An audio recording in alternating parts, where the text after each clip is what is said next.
शक्ति बनकर इलाके की वो इलाके की रक्षा करती है और राजा महाराजाओं के चंगुल से जो इलाका बंदी बनाने की कोशिश करता है उस पर उस महान आत्मा की छाया होती है कि वो अपने इलाके को बचा सके। ये पत्रकार सामने से हट जाओ भाई, मैं तो बात करने के लिए आई हूँ।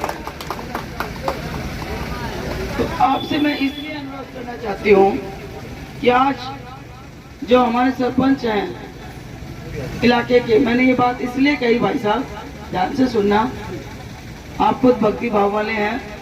जब अटेली विधानसभा क्षेत्र को बाहर की बाह्य शक्तियों को घेरने की कोशिश की तो उस समय हमारी बहन सुमन कारिया और इनकी सारी टीम दुर्गा शक्ति बनकर बाहर निकली है, क्योंकि अभी नवरात्रे लगने वाले हैं और जब जब समाज पर विपत्ति आती है तो भाइयों के साथ कंधा के साथ कंधा मिलाकर यहाँ की महिलाएं हमारा साथ देती हैं और समाज को पूरी तरह से सेफ रखती हैं। अपनी बहनों का भी धन्यवाद करती हूँ। यहाँ पर बहुत सारे सरपंच आए हुए हैं। किसी सरपंच ने हेलीकॉप्टर उड़ाकर अपनी खुशी जाहिर की तो किसी सरपंच ने फूल दस्तर का माहौल। आज मुझे थोड़ा सा महसूस हुआ, हमारे एक बुजुर्ग ने कहा, बेटा तेरा हाथी के साथ मुकाबला है।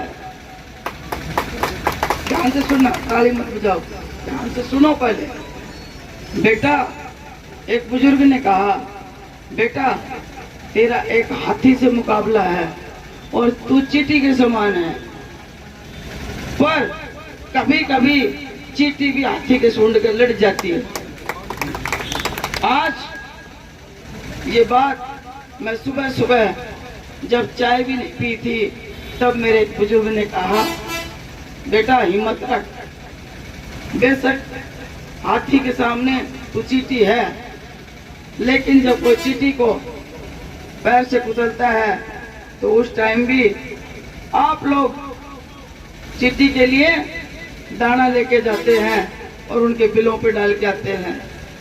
ऐसी हमारी परंपरा है। हमारे बुजुर्ग जाते हैं मंदिर में, जहाँ पे चींटियों के बिल होते हैं उनको चुगा चुरा के आते हैं। मैंने यही बात कही, मगर दादाजी आप चिंता मत करो, हम आपके बच्चे हैं।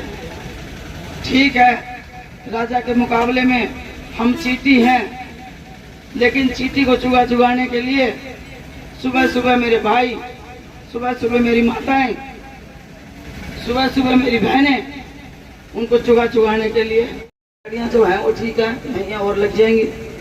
श्री राजेश पायलट जी के बेटे भाई सचिन पायलट जी आपके बीच में कल बागवत में आएंगे, बागेश्वर धाम में दर्शन करेंगे और आपको संबोधन देंगे। इसी तरह से परसों उससे अगले दिन राजस्थान में विपक्ष के नेता रहे, आज हाल में हमारे कर्मठ पूर्व मंत्री श्री टीकाराम जूली जी का यही इन गांव का दौरा होगा तो हम उनका भी स्वागत करेंगे। ये हमारी प्रथा है।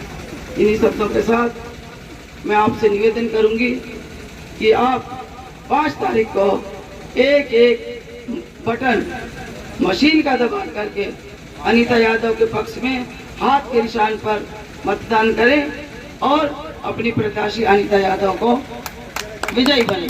धन्यवाद। जय हिंद।